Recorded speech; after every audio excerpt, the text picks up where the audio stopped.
Madam Chancellor, Madam Board Chair, Madam President, faculty and staff, honored guests, graduates, and parents, ladies and gentlemen.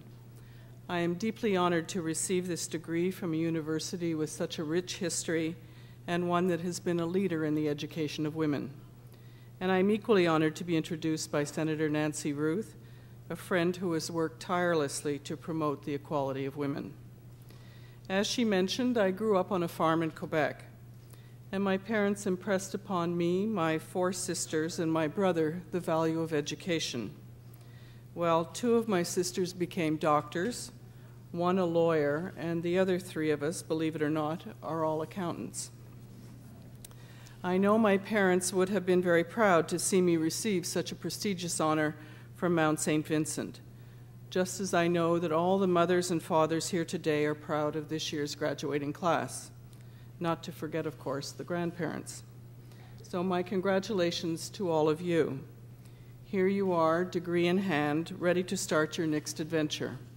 Some of you may be continuing your education, some of you may be heading into the work world, and some of you may be unsure of your next step.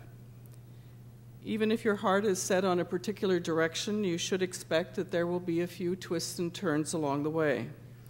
And you might even want to welcome the unexpected. Take it from me, good things can happen if you stay open and attentive to opportunities. After I finished my degree in commerce, I was looking forward to a long stay with a major accounting firm in Montreal. Early in my career, however, I had the chance to transfer to the Quebec City office. My French wasn't very good at the time, but I grabbed the opportunity and immersed myself in the new environment. It was tough, but I learned. And it turned out to be a decision that conferred many gifts, not the least of which was greater understanding of and appreciation for the bicultural nature of this country. And my experience in Quebec was an integral and essential part of my career, leading me to become Auditor General in 2001. It was an honor and a real pleasure for me to serve as Auditor General for 10 years. It was filled with experiences and challenges I never would have imagined. And I can tell you it was an awfully long way from driving the tractor on that family farm.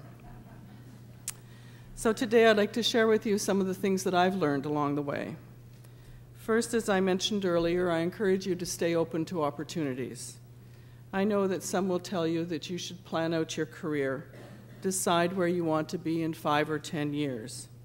I encourage you not to limit yourselves. Do not be so fixated on a goal that you miss a chance to go in a new direction. I had originally thought I would become a math teacher, and I know if I'd remained fixed on that path, my life would have certainly been very different. Secondly, stand up for what you believe to be right. The thing that surprised me the most when I was Auditor General was not that some people, and I would stress a very few, that they misspent public funds or treated their staff badly. No, what was surprising and very troubling was that other people knew and did nothing. They were afraid to question authority.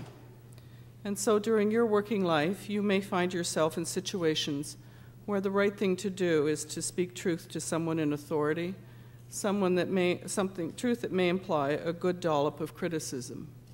And if so, I encourage you to muster your courage and stand up for what you believe to be right. I strongly encourage you not to remain in an organization that does not respect its people. Such an organization cannot be successful, nor will you.